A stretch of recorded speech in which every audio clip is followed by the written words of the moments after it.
उम्र हुई यार और ताज खजाना एपिसोड नंबर 18। इसने अभी इतना ही कहा था कि बिच्छू ने एक ज़ोरदार चींक मारी। शहंशाह अफराज़ेब ने दुरुस्त जवाब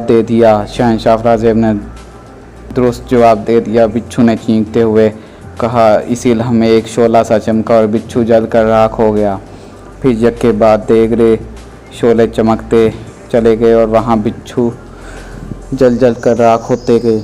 शहंशाह अफराज़ेब को एक ज़ोरदार झटका लगा और इसका रेत में ढूंसना हुआ जिस्म यगलत उछल कर बाहर आ गया।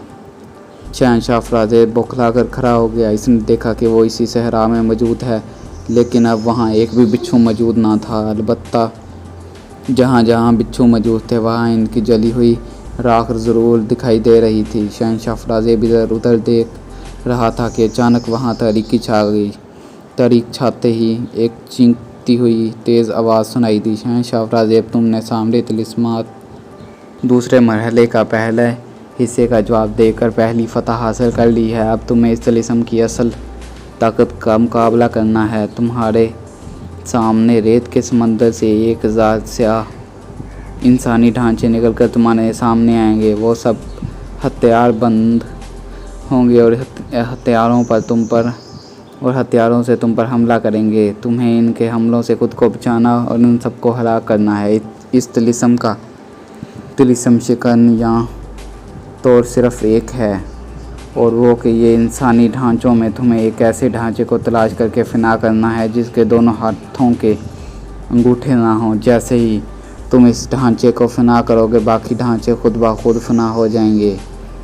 इस चींकती हुई आवाज़ ने कहा। जैसे ही आवाज़ ख़त्म हुई वहाँ से तारीकी छटती चली गई। 1001 इंसानी ढांचों से मुझे अकेले को मुकाबला करना है, और मुझे इनसे ऐसे ढांचों को फ़ना करना है जिसके दोनों हाथों के अंगूठे नहीं हैं। लेकिन मैं ऐसे ढांचे को कैसे तलाश करूँगा? शहंशाह अफराज़ेब ने बड़बड़ाते हुए कहा। इसी लम्हे इसने अपने सामने रेत के से लंबे लंबे और पुतले इंसानी ढांचों को सर उठाते और बाहर निकलते देखा। ऐसा लग रहा था जैसे वो ढांचे रेत में मुंह के बिल दबे हुए और अब किसी जादुई ताकत ने इन्हें जगाना शुरू कर दिया। इन ढांचों की हड्डियों पर रेत ही रेत थी। रेत से उठकर खड़े होते ही वो ज़ोरदार झड़ी लेकर हड्डियों पर मौजूद रेत झाड़ते और फिर सर उठाकर शहंशाह अफराज़ेब की तरफ देखने लग जाते। इन ढांचों के हाथों में तलवारें और बड़ी बड़ी ढालें थीं। देखते ही देखते शहंशाह अफराज़ेब के सामने स्याह और खौफनाक ढांचों की एक बड़ी फ़ौज उठ खड़ी हुई। अभी शहंशाह अफराज़ेब इन्हें देख रहा था कि इन ढांचों के जबड़े खुले और फिर इनके हलकों से तेज़ और इंतहाई दहशत अंगेज़ चीखें निकलीं, और फिर वो एक साथ शहंशाह अफराज़ेब की तरफ दौड़ना शुरू हो गए। स्याह इंसानी ढांचों को तलवार और ढालें लेकर अपनी तरफ आते देखकर शहंशाह अफराज़ेब ने फ़ौरन हवा में हाथ मारा तो इसके हाथ में एक तलवार और दूसरे हाथ में भारी ढाल आ गई। आओ आओ, देखता हूँ तुम मुझ पर कैसे हमला करते हो। मैं तुम सबको अपनी जादुई तलवार से मार मार कर तुम्हारी हड्डियाँ चूर चूर करता हूँ, शहंशाह अफराज़ेब ने गड़गड़ा कर कहा। और फिर इसने गुस्से से तलवार झटकी और इन सब ढांचों का मुकाबला करने के लिए तैयार हो गया। इसने फैसला कर लिया था कि वो इन सब ढांचों को फ़ना करेगा, और इसे ये देखने की भी ज़रूरत ना थी कि किस ढांचे के हाथ के अंगूठे हैं या नहीं। थोड़ी ही देर में ढांचे चीखते हुए इसके सर पर पहुंच गए। सबसे आगे वाले ढांचे ने लंबी छलांग लगाई और तलवार लेकर शहंशाह अफराज़ेब की जानिब आया। इसने तलवार उठाई और पूरी कुव्वत से शहंशाह अफराज़ेब के सर पर मार दी।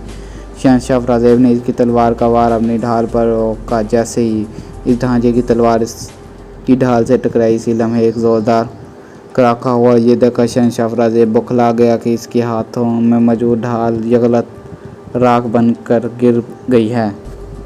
ढांचे ने इसे फिर तलवार मारनी चाहिए। शहंशाह अफराज़ेब ने फ़ौरन अपनी तलवार इसकी तलवार के सामने कर दी। ढांचे की तलवार शहंशाह अफराज़ेब की तलवार से टकराई तो फिर एक ज़ोरदार कड़ाका हुआ। शहंशाह अफराज़ेब की तलवार यूं जलकर राख बनती चली गई जैसे वो फौलाद की जगह हल्के और इंतहाई खुश्क पत्तों की बनी हुई थी। शहंशाह अफराज़ेब अब निहत्था हो चुका था। ढांचे ने यह गलत शहंशाह अफराजेब के सीने पर टांग मारी तो शहंशाह अफराजेब चीखता हुआ कमर के बल रेत पर गिरा। इससे पहले कि वो उठता इसके गिर ढांचे तलवारें लेकर आ गए। ढांचों के हलक से अजीब कहकों जैसी मकरू आवाज़ें निकली और उन्होंने एक साथ शहंशाह अफराजेब को तलवारें मार दी और माहौल यगलत शहंशाह अफराजेब की तेज़ चीखों से गूंज उठा। उमरू यार के पैरों पर रस्सी बंधी हुई थी और वह हवा में उल्टा लटका हुआ था। इसके सिर के नीचे एक बड़ा सा कुआं था जिसमें से आग के शोले निकल रहे थे। उमरू यार आग उगलने वाले इस कुएं में 20 फुट की बुलंदी पर था, लेकिन आग के शोलों की तपिश इतनी बुलंद पर भी महसूस हो रही थी और इसके जिस्म से पसीना धारों की शक्ल में निकल कर आग की कुएं में गिर रहा था। उमरू यार ने सर उठाकर ऊपर देखा, लेकिन इसे ऊपर कोई दिखाई ना दे रहा था। जिसने इसकी टांगों पर रस्सी बांधकर इसे उल्टा लटका रखा हो। अलबत्ता उमरू यार जब रस्सी से बांधकर उल्टा लटका हुआ था तो इसे एक चींकती हुई आवाज़ सुनाई दी, जिसमें इसे बताया गया कि इसने सामरी तिलिस्मात का पहला तिलिस्म फना कर लिया है। अब वो सामरी तिलिस्मात के दूसरे तिलिस्म के पहले हिस्से में मौजूद है। ये सब क्या है हाफिज़ बोने? तुम मेरी कोई मदद क्यों नहीं कर रहे? आग से मेरा जिस्म झुलस रहा है। क्या तुम इतना भी नहीं कर सकते कि मुझे आग के कुएं से हटाकर दूर ले जाओ? उमरू यार ने हाफिज़ बोने से मुखातिब होकर कहा, ये सामरी जादूगर के तिलिस्मात हैं अक्का। इस मरहले में आपसे सवाल पूछा जाएगा, आपने सही जवाब दिया तो इस जलते हुए कुएं से हटा दिया जाएगा, इसलिए आप फिक्र ना करें। तिलिस्म के इस हिस्से में आपको नुकसान पहुंचने का अंदेशा बहुत कम है, हाफिज़ बोने ने जवाब दिया। कैसा सवाल? क्या तुम जानते हो यहाँ मुझसे कैसा सवाल पूछा जा सकता है? उमरू यार ने कहा, नहीं आका, मैं सवाल के बारे में कुछ नहीं जानता। हाफिज़ बोने ने कहा, तो फिर तुम जानते ही क्या हो? उमरू यार ने गड़गड़ा कर कहा। इससे पहले कि हाफिज़ बोना इसे कोई जवाब देता, इसी लम्हे उमरू यार को एक राती हुई आवाज़ सुनाई दी। उमरू यार, तुम सामरी जादूगर के तिलिस्मात के दूसरे मरहले में हो। तुम्हें आग के कुएं पर उल्टा लटकाया गया है। अगर तुम आग में गिरकर जलने से बचना चाहते हो तो तुम्हें एक सवाल का जवाब देना होगा, इस आवाज़ ने चीखते हुए कहा। उमरू यार ने इधर उधर देखा, लेकिन इसे बोलने वाला कहीं नज़र ना आया। कौन हो तुम और तुम्हारा सवाल क्या है? उमरू यार ने कहा, मैं आग हूँ, इस तिलिस्म की आग, जो तुम्हें जलाने के लिए बेताब है। अगर तुमने मेरे सवाल का सही जवाब ना दिया तो मैं तुम्हें जला दूँगी। मुझसे बचने के लिए मेरे सवाल को सही जवाब देना। और मेरा सवाल है कि इन परिंदों के नाम बताओ जिनके सर पर पैर होते हैं। चीखती हुई आवाज़ ने कहा, परिंदों के सर पर पैर? क्या मतलब? उमरू यार ने हैरत भरे लहजे में कहा, जल्दी बताओ, ऐसे कौन से परिंदे हैं जिनके सर पर पैर होते हैं? जल्दी बताओ, जल्दी, चीखती हुई आवाज़ ने कहा। आका, बहुत आसान सवाल है, कुछ भी बोलने से पहले सोच लें। आपका गलत आपके लिए मौत बन सकता है, सोचें, गौर करें। इससे पहले कि उमरू यार कुछ कहता, हाफिज़ बोने ने चीख कर कहा तो उमरू यार ने फ़ौरन अपना मुंह बंद कर लिया, क्योंकि वो जवाब में ये कहने जा रहा था कि दुनिया में ऐसा कोई परिंदा नहीं जिसके सर पर पैर हों। लेकिन ऐसे कौन से परिंदे होते हैं जिनके सरों पर पैर भी हों और पर भी? उमरू यार ने हैरत भरे लहजे में कहा, इस सवाल पर गौर करें आका।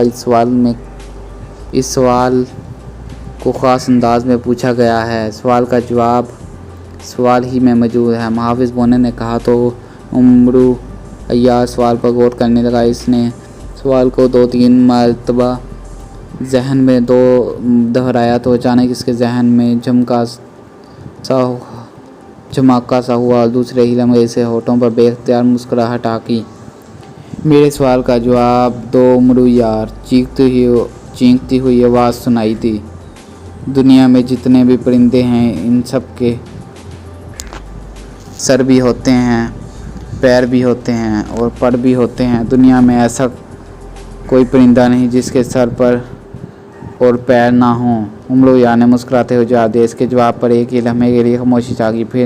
लेकिन फिर अचानक उमरू यार को एक ज़ोरदार झटका लगा और उमरू यार को ऐसा महसूस होने लगा जैसे कि अभी मखलूक ने इसके पैरों पर रस्सी बांध कर इसे उल्टा लटका रखा है, इसने यगलर रस्सी छोड़ दी हो। दूसरे ही लम्हे वो सर के बिल आंख के इस कुएं में गिरता चला गया। उमरू यार की हलक से ज़ोरदार चीख निकली। वो बुरी तरह हाथ मार रहा था, इसके इर्द गिर्द आग ही आग थी।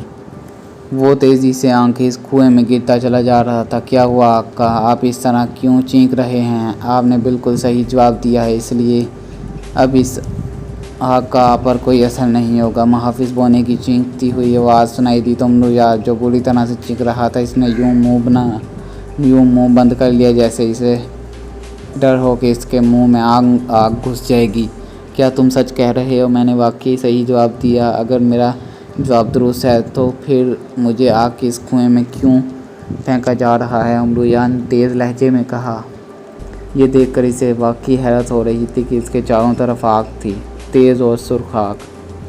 लेकिन इसके बावजूद आग ना इसे जला रही थी और ना ही आग की तपश महसूस हो रही थी। आका, आपको इस कुएं के रास्ते शामी तिलिस्म के दूसरे मरहले में पहुंचाया जा रहा है, जहां आपने अमली तौर पर तिलिस्म का मुकाबला करना है और उसे फना करना है। महाफिज बोने ने जवाब दिया। इसी लम्हे उमरू यार को यूँ महसूस हुआ जैसे वो किसी नरम मिट्टी वाली दलदल में आ गिरा हो।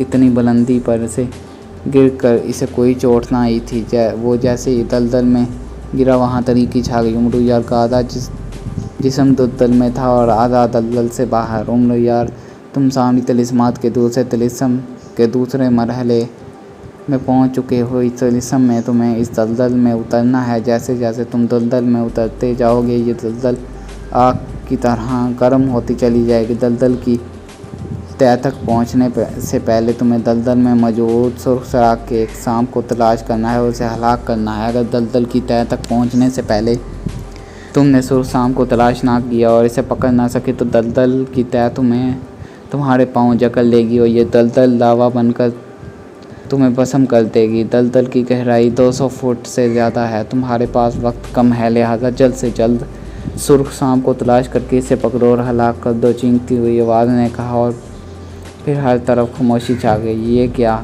मुझे इस दलदल में जाना है और दलदल में मौजूद सुर्ख सांप को पकड़कर हलाक करना है? उमरू यार ने बौखलाए हुए लहजे में कहा। हाँ आका, और आप दलदल में जैसे जैसे नीचे जाएंगे, दलदल आग की तरह गर्म होना शुरू हो जाएगी, जो आपके जिस्म की खाल और फिर हड्डियां तक जलाना शुरू कर देंगी। महाफिज बोने ने कहा। तुम हमेशा मुझे डराने वाली ही बातें करते हो। उमरू यार ने मुँह बनाकर कहा। नहीं है, मैं आपको हकीकत से आगाह कर रहा हूँ आका, महाफिज बोने ने जवाब दिया। हो ना हो, अब बताओ मैं क्या करूँ? दलदल में कैसे उतरूँ? एक तो दलदल में मेरे लिए सांस लेना मुश्किल होगा और ऊपर से दलदल गर्म भी होगी। फिर इस गुडली दलदल में सुर्ख रंग के सांप को कैसे ढूंढूंगा? उमरू यार ने सर झुकाते हुए कहा। आपके पास ज़ंबील है आका, जिसमें आपकी हर मुश्किल का हल मौजूद है। आप अपनी ज़ंबील की करामती चीज़ों का इस्तेमाल करें तो आपके लिए तिलिस्म फना करना मुश्किल साबित ना होगा। महाफिज बोने ने कहा तो उमरू यार चौंक पड़ा। पहली बार तुमने अकल की बात की है, वरना मैं तो सचमुच तुम्हें कोरा मगज समझना शुरू हो गया था। उमरू यार ने खुश होकर कहा। कोर मगज, इसका क्या मतलब है आका? महाफिज बोने ने हैरत भरे लहजे में कहा। इसका मतलब होता है बेवकूफ़, अहमक और जहल। उमरू यार ने मुस्कुरा कर कहा। तो क्या आप मुझे ऐसा समझते हैं? महाफिज बोने ने मुँह बनाकर कहा। नहीं, मैं तुम्हें ऐसा नहीं वैसा समझता हूँ, उमरू यार ने उसी अंदाज में कहा। वैसा कैसे? महाफिज बोने ने पूछा। कोर मगज, उमरू यार ने हंसते हुए कहा। जाएं, मैं आपसे नहीं बोलता, महाफिज बोना ने नाराज़ बीवी के अंदाज में कहा। तो उमरू यार बेख्तियार हंस पड़ा। तुम मेरी ज़ंबील के महाफिज बोने और मेरे दोस्त हो, तुम इस तरह से क्यों रूठ के? उमरू यार ने हंसते हुए कहा। तो महाफिज बोना भी बेख्तियार हंस पड़ा। अचानक उमरू यार को अपना जिस्म दलदल में उतरता हुआ महसूस होने लगा। इसे लगा जैसे किसी ने इसकी टांगें पकड़ ली हों और वो इसे अंदर खींच रहा हो। ओह, कोई मुझे दलदल में खींच रहा है, उमरू यार ने बौखलाए हुए लहजे में कहा। तो जल्दी करें आका, अपनी हिफाजत का इंतज़ाम करें और हाँ, دلدل میں اترتے ہی آپ اپنے جسم کو اس طرح سیدھ میں ہی لیتے جائیں، دائیں بائیں مڑنے اور گھومنے کی کوشش نہ کریں۔ سرخ شام خود ہی آپ کے سامنے آ جائے گا۔